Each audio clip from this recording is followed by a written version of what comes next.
Antes de sentarme a redactar la consigna o la instrucción de mi actividad, tengo que tener claro lo que yo quiero lograr. Que el estudiante entregue un producto, que realice una actividad puntual, yo simplemente darle una información. ¿Por qué es importante esto? Porque a veces escribimos para nosotros y al leerlo entendemos nosotros, pero no queda claro quién hace qué. El estudiante lee, realiza una actividad, reflexiona en alguna instrucción que hayas dado, a ver si queda claro qué quieres que haga el estudiante y qué queda en su cancha. Una vez tengo claro este punto, tengo que definir cuál es la mejor forma de llevarla a cabo, por parte mía o por parte del estudiante. Si quiero promover una discusión, pues puede ser un foro. Si quiero que sea de manera simultánea, puede ser un chat. Si quiero que ellos entreguen algo, pues habilito una tarea y que adjunten un documento. Si quiero que entreguen una tarea pero que todos lo vean, bueno, pues diseño un espacio donde todo lo que ellos publiquen pueda verse. Quiero que graben un video, quiero yo entregarles un video. El mensaje que les voy a entregar es a través de un video, es un mensaje escrito. Yo mismo les voy a entregar un documento. ¿Qué voy a hacer? Ahora volvemos al tema audiencia. Van a decir que me la he pasado hablando de la audiencia, pero recuerden que se trata de ellos. Pienso en mis estudiantes. ¿Cuál es la mejor forma de que ellos entiendan el mensaje que yo quiero emitir? ¿Cómo puedo darme a entender? Recuerden que no escribimos para nosotros, escribimos para ellos. Recordemos que en un entorno virtual, un entorno que no nos tienen de manera simultánea, no podemos dejar un espacio para interpretaciones aisladas. Tengo que ser claro, conciso y preciso con todo lo que quiero que haga. Si no di toda la información necesaria, entonces tengo que aceptar cualquier entrega o la cantidad de preguntas porque no se comprendió el mensaje y quizás no nos dimos a entender. Recordar la edad y recordar el contexto. ¿Quién me lee? ¿La mamá? ¿Me lee el niño que acaba de aprender a leer? Aquí hay un nivel de comprensión. ¿Alguna persona de mayor edad? Un adolescente que tuvo dificultad en su proceso de alfabetización y que le cuesta entender mis palabras. Eso me va a permitir a mí escoger palabras llanas, precisas, concisas, pero con el detalle necesario para que puedan entender qué es lo que tienen que hacer. Recopilo los recursos. ¿Qué necesito facilitarles a ellos para que puedan realizar la actividad? Quizás tienen que consultar algún entorno. ¿Lo puedo facilitar? Leer algún documento, entrar a algún enlace.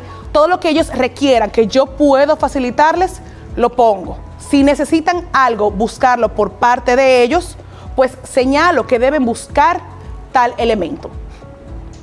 Es importante entender la importancia, valga la redundancia, de la consigna en un entorno virtual, tomando en cuenta que se tiene que mantener el buen trato y la cordialidad. Es un espacio donde no ven mis emociones, no ven mis expresiones y como en servicio al cliente, que el cliente te tiene que escuchar sonriendo, pues aquí en este entorno tienen que verme sonriendo, tienen que escucharme feliz, aún no me estén escuchando. Asegurar que estas palabras reflejen ese buen ánimo, sus deseos de motivarle. Recordar la redacción y la ortografía y dar todo el detalle de lo que el estudiante tiene que hacer. Sigamos esa estructura, ya vamos a redactar la consigna. Iniciamos con un saludo y una introducción, un desarrollo y un cierre con los datos y fecha y hora de entrega, con la calificación y me despido. Vamos a ver paso a paso. Iniciemos con el saludo. Siempre es bueno iniciar saludando. Trate de saludar como usted lo hacía en modalidad presencial. Hola chicos, a mí me gusta decir hola familia. Y así me leen y me entienden y saben que es profe Laura quien les está escribiendo.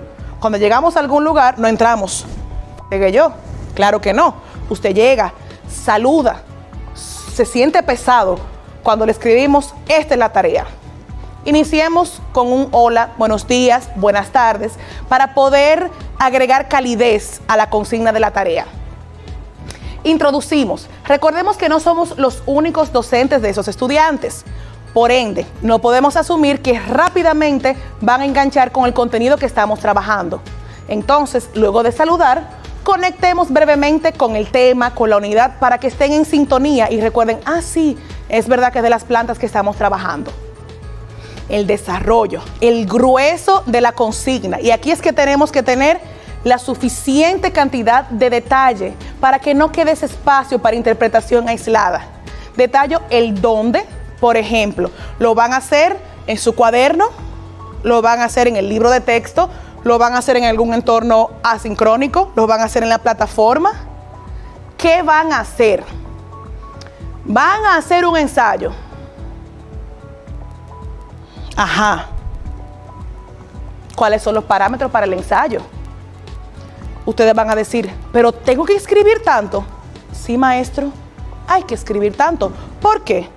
Mi concepto de ensayo quizás no es el mismo concepto de ensayo que mis estudiantes.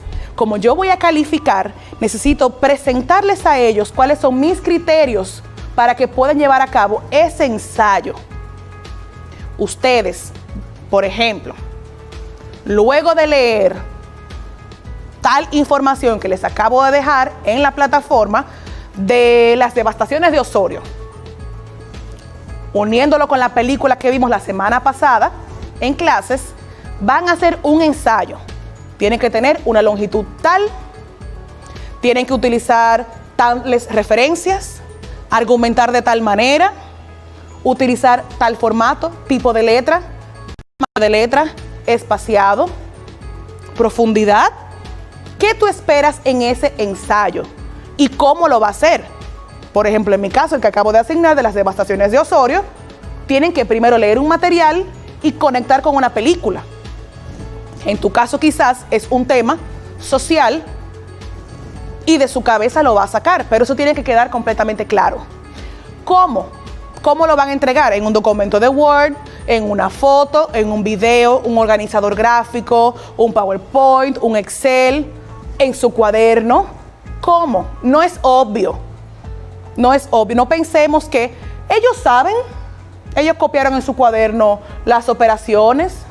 Sí, pero no es obvio para muchos de ellos, puede sorprendernos, que no van a entender que tienen que hacerle una foto y subirlo si usted no se lo dijo. Lo que usted quiera medir, debe decirlo y debe especificarlo. Cerramos. Tiempo. Especificar las fechas y horas de entrega. Calificación, cuando sea necesario, con los grados que llevan puntuación, con una rúbrica, si es necesaria, porque recordemos que no todas las actividades llevan una rúbrica, pero sí criterios claros, porque la evaluación es del estudiante, su nota es de él, es de ella. Si yo quiero que logre algo, yo le doy las pautas para cuando le dé una retroalimentación, sea con base en esos elementos. No puede ser sorpresa, porque si yo le exigí una actividad y cuando vengo a calificarlo, quizás no obtuvo todos los puntos y le dije, te faltó esto, esto, esto y esto, nunca lo solicitó, maestro. Y ahí no podemos decir, pero eso es obvio, ¿ustedes saben eso? No, por favor, no caigamos en eso. Y nos despedimos. Adiós, hasta luego, nos seguimos leyendo, quedo a sus órdenes. Y ahí, vamos a ver un ejemplo de la planificación de una clase asincrónica. Vamos a ver del nivel primario, primer ciclo, segundo grado, asignatura matemáticas. Utilizaremos el mismo formato que la clase sincrónica. El tema o unidad es la numeración, en este caso los números naturales. Tenemos la competencia de resolución de problemas y la de pensamiento lógico, creativo y crítico. Como indicadores de logro, resuelve operaciones de adición de forma concreta, pictórica y simbólica, utilizando números mínimo hasta 999, con reagrupación llevando y sin reagrupación sin llevar. Explica y justifica los procesos seguidos en la realización de operaciones y de sustracciones. Contenido conceptual, adición de números naturales. Procedimental, resolución de adiciones y sustracciones de números naturales. Explicación oral de los procesos seguidos al resolver las operaciones. La modalidad que escogí fue la asincrónica. En la siguiente diapositiva les voy a enseñar la consigna. Aquí les hago un resumen. La maestra se va a grabar haciendo un video explicando la suma reagrupando paso por paso. Deja una hoja de trabajo que puede copiar y realizar en sus cuadernos con 5 operaciones de suma reagrupando. Solicita que se graben en un video explicando cómo realizaron por lo menos una de las sumas y pide que entreguen una foto de las operaciones más el video a través de la plataforma. Recursos de apoyo. Mi plataforma asincrónica sería Classroom. La otra herramienta es Loom, que es la que me va a permitir grabarme con mi pantalla, el video que voy a realizar y la hoja de trabajo que mencioné que voy a subir para que ellos copien los ejercicios. Para evaluar los aprendizajes se tomará en cuenta el desempeño de los niños en la realización de las operaciones, valorando el proceso llevado a cabo.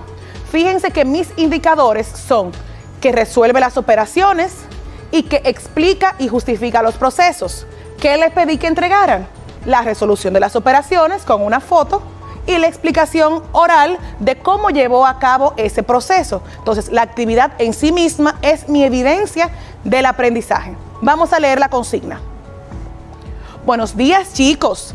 Para nuestra actividad del día de hoy relacionada con el tema de las sumas reagrupando, quiero que vean el siguiente video que les he grabado. Aquí pueden poner su enlace del video explicando las sumas reagrupando detalladamente para que puedan poner en práctica con mayor detenimiento lo que pudimos ver en la clase de hoy. Una vez vean el video, abran la hoja de trabajo que les he colgado y realicen los ejercicios en sus cuadernos de matemática. No olviden que deben respetar los márgenes y dejar espacio entre las operaciones para que el trabajo se vea limpio. Deberán subir una foto de lo que realizaron en sus cuadernos y un video explicando cómo resolvieron por lo menos una de las operaciones. Deben hacer entrega a más tardar miércoles 30 de octubre a las 6 de la tarde por esta misma vía. Es importante que realicen esta actividad antes de la clase siguiente, viernes 1 de noviembre, pues partiremos de esto para el desarrollo de la misma. Cualquier duda me pueden contactar. Un fuerte abrazo, profe Laura Amelia. Inicié con un saludo, introduje conectando con el tema, les expliqué el desarrollo, lo que tienen que hacer, realizan unas operaciones en su cuaderno, se graban, les dejo el video de consulta de la clase, les dejo la hoja de trabajo, concluyo con mi fecha de entrega, mi hora de entrega, con algunas indicaciones también de qué voy a estar evaluando. Que tomen en cuenta los márgenes, el espacio entre las operaciones, claro está, el desarrollo de las operaciones en sí. No hay calificación, pues en segundo de primaria nos llevamos nota numérica. Me despido y cierro. Esto es lo que ven los estudiantes, pues la tabla que les mostré es la que vemos nosotros. Por esto, este detalle le corresponde a ellos. Ahora es tu turno de practicar. Vamos a ver. ¿Cabe esa actividad que tú pensaste que trajiste de tarea en modalidad asincrónica? Recuerda, antes de sentarte ahora a planificar, que también existe el factor tiempo. En la clase sincrónica, en vivo, tengo que medir lo que sucede durante esa llamada. En esta clase asincrónica, tengo que pensar el tiempo que le va a tomar realizar la actividad, pensar cuándo me lo tienen que entregar, pensar que no soy la única docente, pensar cuándo me lo van a entregar y que quede claro, no puede ser sorpresa. Contemplar según la edad, apoyar la consigna con un video. Recordemos la realidad de las diferentes casas, el nivel de comprensión que tienen algunas personas, que quien lea la consigna puede ser el estudiante o algún familiar o un adulto responsable que realmente agradecería que esa explicación venga apoyada de un video que diga quizás lo mismo que estaba dicho en la consigna, pero puede aclararle un poquito más que leyéndolo solamente. Y nunca olvidemos que no es únicamente la tarea. Puedo impartir un contenido, puedo dar una clase y asignar algo producto de lo que yo acabo de explicar. Y al hablar de comunicación pedagógica, en la práctica pedagógica debemos hablar de la consigna.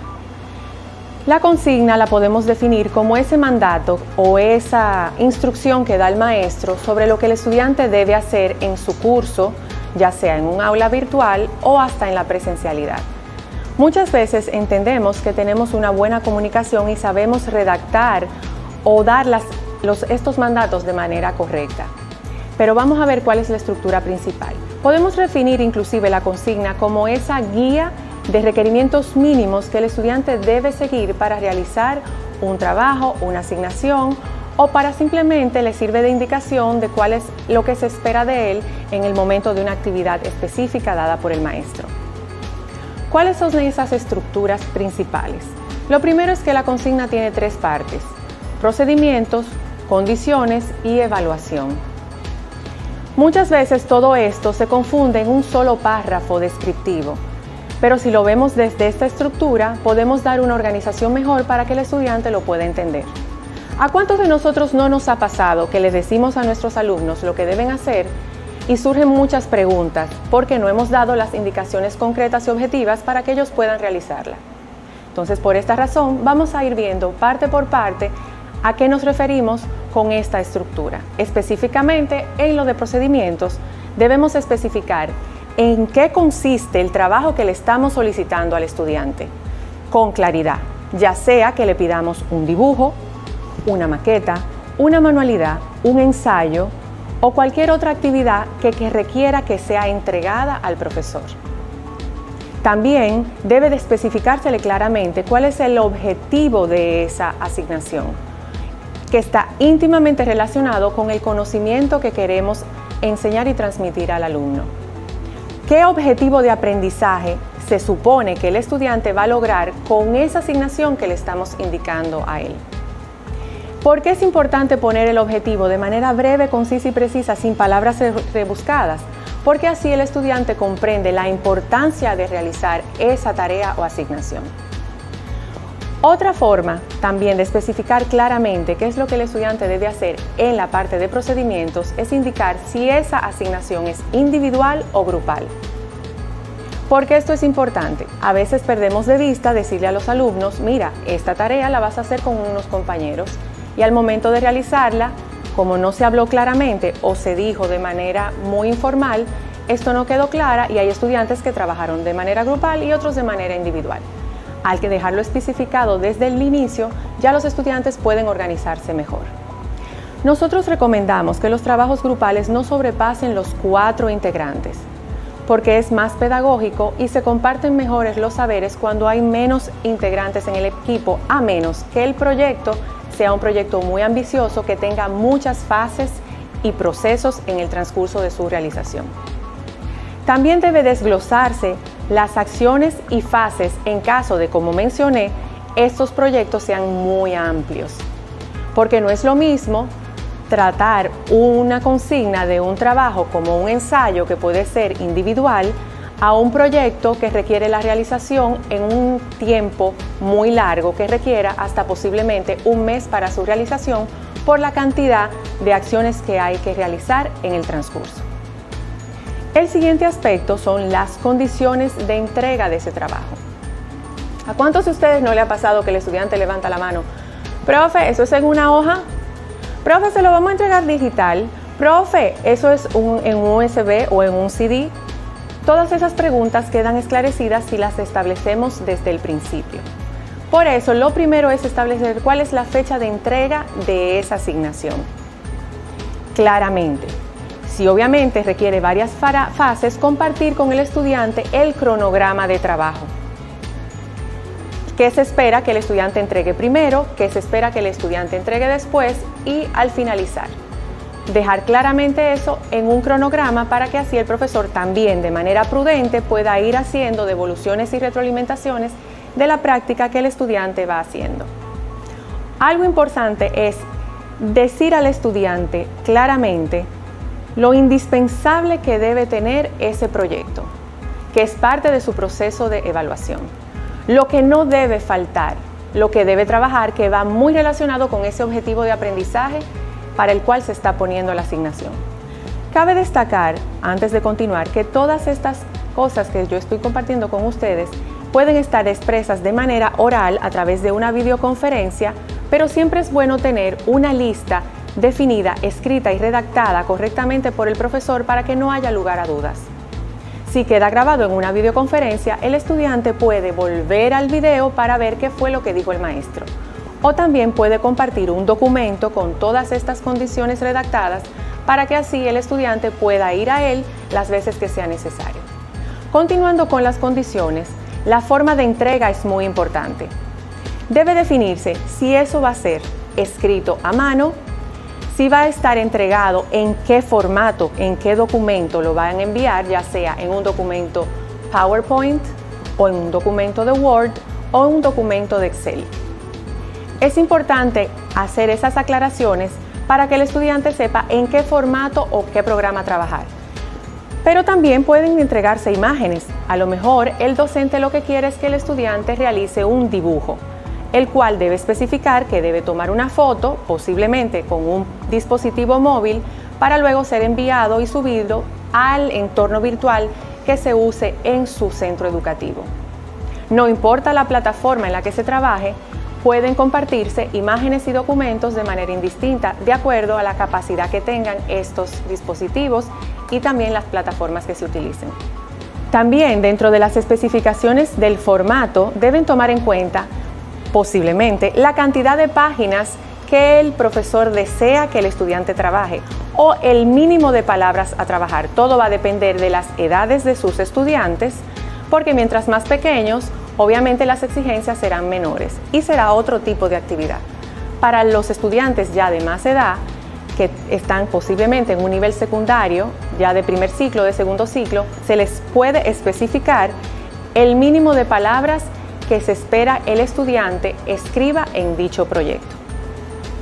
Ahora vamos a hablar del proceso de evaluación, de la parte de la estructura de evaluación de esa consigna, que puede darse de dos tipos.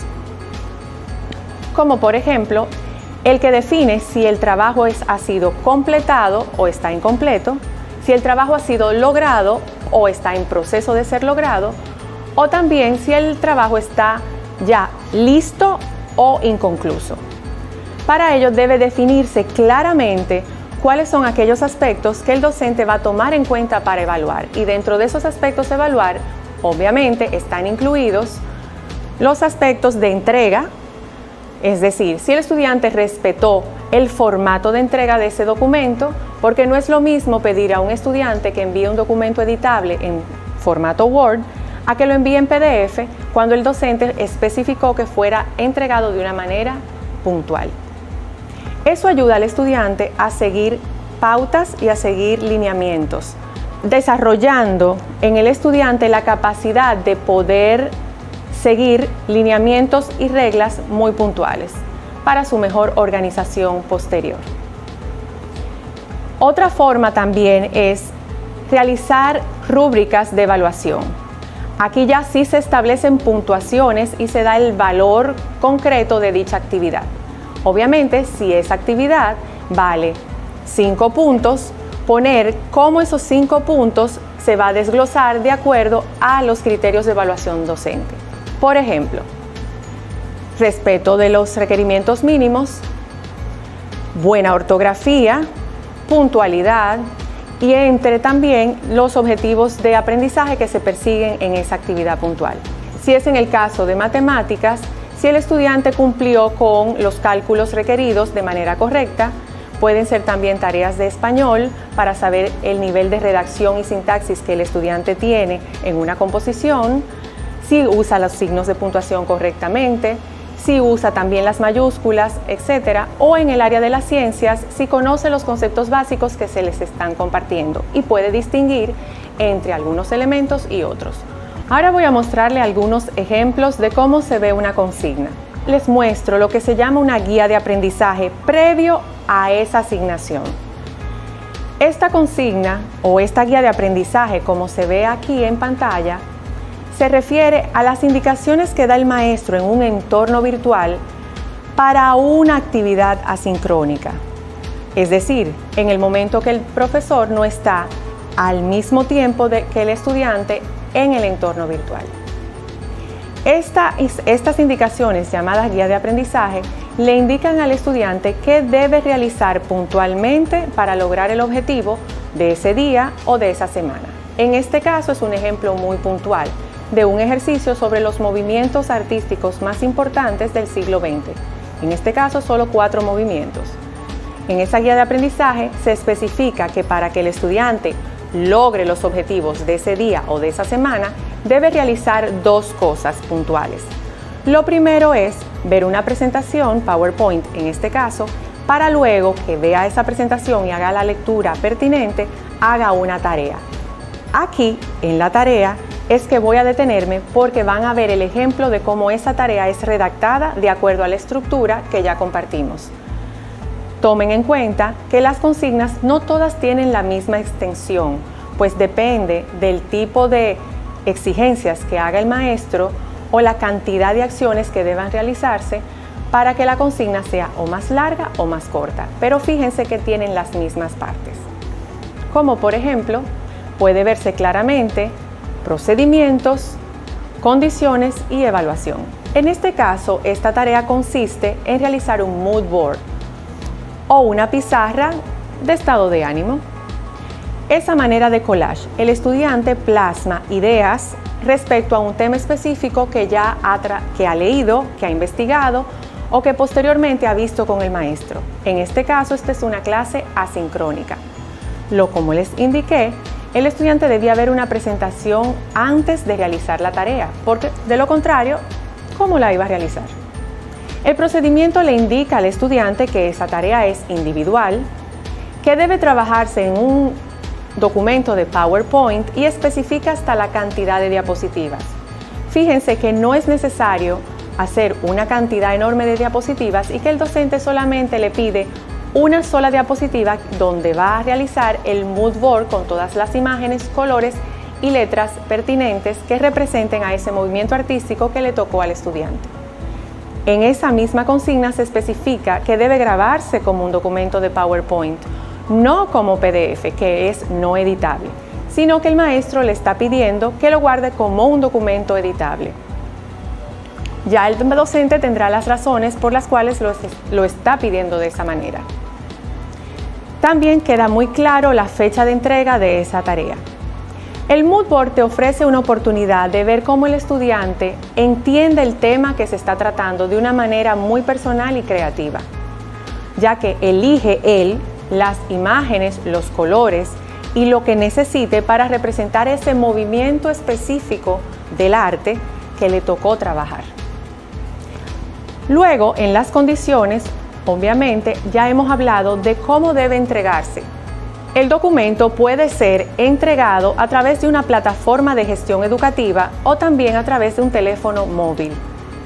Debe guardarse con el nombre de la siguiente manera que sugerimos. Puede ser el apellido del estudiante, la inicial, el nombre del proyecto y obviamente terminado por la extensión del programa que se exigió en el que se guardara dicho trabajo. Por ejemplo, mi nombre es Isabel Fiallo, el documento yo lo llamaría Fiallo Isabel moodboard.ppt, que es la extensión del documento que el profesor exigió para yo entregar. En el proceso de evaluación se desglosan 4 aspectos importantes que el docente va a tomar en cuenta para evaluar. En este caso, uno de ellos es el respeto a los requerimientos mínimos que están plasmados en la estructura de la consigna, el respeto de las reglas ortográficas y de redacción, la coherencia que tienen las imágenes y elementos gráficos que el estudiante está usando para representar al movimiento artístico que le tocó. Y otro aspecto a evaluar es el nivel de profundidad en la justificación del por qué el estudiante utilizó dichos elementos gráficos para representar el movimiento artístico que le tocó trabajar. Ya con este ejemplo hemos visto una manera en que podemos implementar una estrategia interesante con nuestros estudiantes para que ellos se sientan más motivados a aprender sobre un tema específico y que también, aplicando su creatividad, aprendan sobre temas variados.